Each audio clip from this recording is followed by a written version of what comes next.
Ringstead, Iowa is celebrating 125 years as a town, their Quasquicentenial. And nothing says small town Iowa celebration like a tractor ride.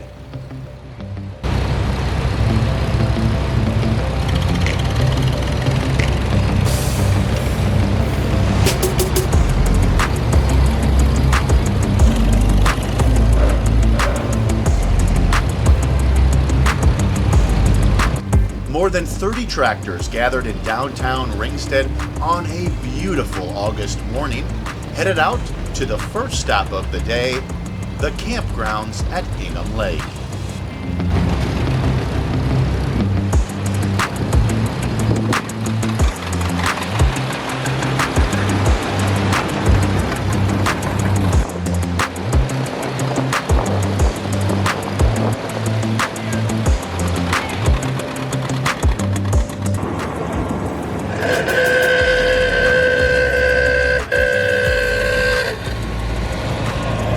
The 67-mile route winds through county blacktops and state highways amongst the corn and soybean fields of north central Iowa.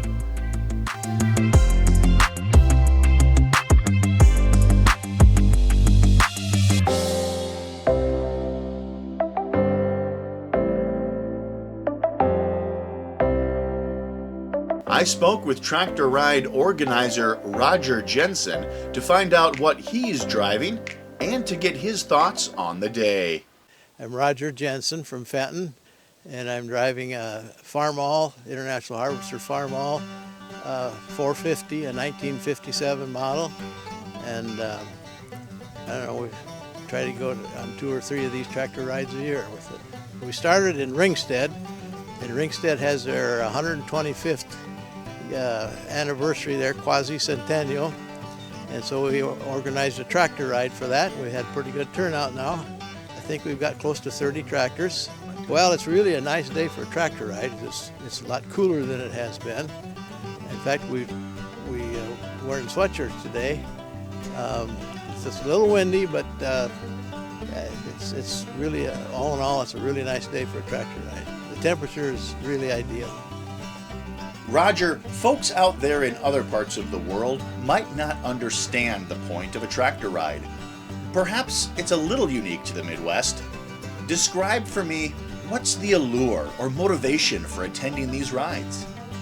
Well, I guess most of us are farmers or retired farmers, and we got that in our blood, and so most of these are older machines.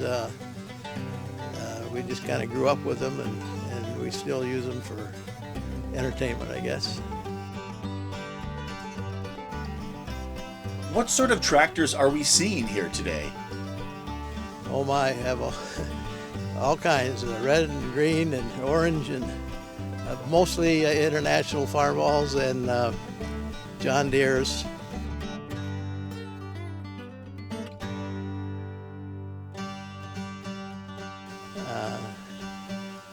There's a few Worthington. These are kind of scarce. You don't see too many of those. Got an Oliver or 2 here, and that's about it, I guess. These beauties range from showstoppers to workhorses and everything in between. Many of the make and models have nostalgic meaning to the owners, who might have first learned to drive on that particular tractor, or have fond memories of cultivating crops or feeding livestock. Whatever the reason, it is always a treat to see the caravan of old tractors humming across the rural countryside. After stretching their legs at Ingham Lake, the tractor riders made their way to the small town of Fenton, nestled along Highway 15. Okay, so we're in Fenton, Iowa now. We had a 67-mile schedule, and we're about a little over half done here. We're having lunch in Fenton, and when we're done here, we'll go to Lone Rock and have dessert, pie and ice cream, and then we'll be back at Ringstead about 5 o'clock.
Before we zip off to Lone Rock for pie and ice cream, I want to learn more about these two unique Worthington tractors. My name's Danny Jensen, live over in Milford, Iowa, and I've got a couple of Worthington tractors behind me that I own, I restored. The yellow one's a 1947, and the orange one is a 1958. The guy's name that built them was Worthington. They're built in Stroudsburg, Pennsylvania.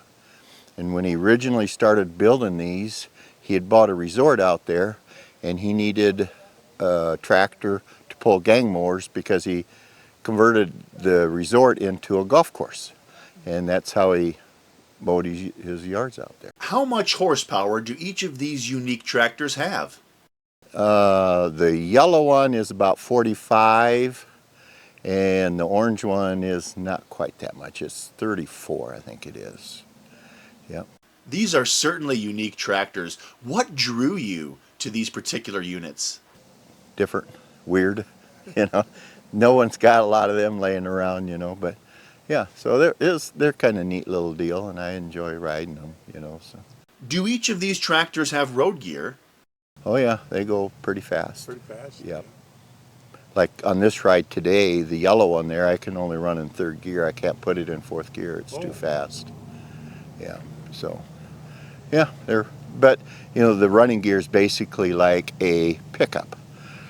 The yellow one, that's what, if you look at it, that's what it was built out of. He repurposed old military stuff is how he built them. And that's a 1947 Dodge pickup. And then that's how he repurposed it and then made it, the rest of it, to pull a gang mower. These here were never used for a golf course. These were built for, and that's what he did also, was built them for municipalities and stuff. These here were actually, had a mid-mount sycamore on them, 5-foot sycamore. And that's what they used for mowing their road. These look like the little tractors at airports that pull the luggage trailers around. Were these ever used in an airport? No. Well, no, I don't think so. These here, I know the orange one came from out west of Casper, Wyoming. It was owned by a municipality out there. And that one had parts of a push blade on the front of it also. So, yeah, and then Worthington was actually sold out to Jacobson Turf out of Wisconsin. And then in the orange one was actually one of the last ones that was built in Stroudsburg, Pennsylvania. And then they moved the factory to Wisconsin. No, they still actually build gang mowers for golf courses. Jacobson does, yeah. Yep. But they don't repurpose them like these were. They build their own hood, basically the whole machine now, yeah, so. But back in the day, he just repurposed everything. His very first ones that he built was built out of like a Model A and Model T. Hey. And then he repurposed as he went up, so. What other unique or rare tractor brands do you know of? Share with us in the comments section. Lunch is over, and it's time to get back on the road to the next stop of the day, Lone Rock. The short drive to Lone Rock is worth it because Joyce is serving up pie and ice cream. The pies were baked by the ladies in Ringstead for a fundraiser, and the options were apple, blueberry, and strawberry rhubarb. Ooh, what a treat! The stop in Lone Rock was short, but just enough time to get some pie and ice cream and see the Big Rock before getting back on the road for the last stretch from Lone Rock to Ringstead.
As the caravan rolls back into town, things are starting to heat up in Ringstead.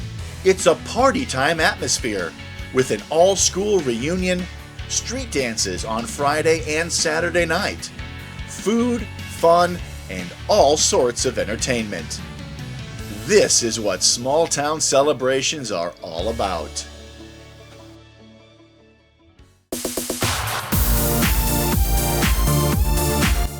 The 2024 Ringstead Quasquicentenial tractor ride is in the books.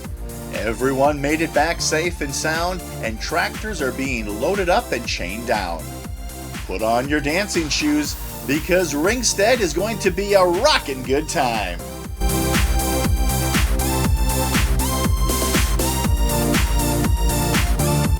If you enjoyed this video, please like, share, and subscribe. Also, be sure to hit the notification bell so that you never miss another video from Old Double J.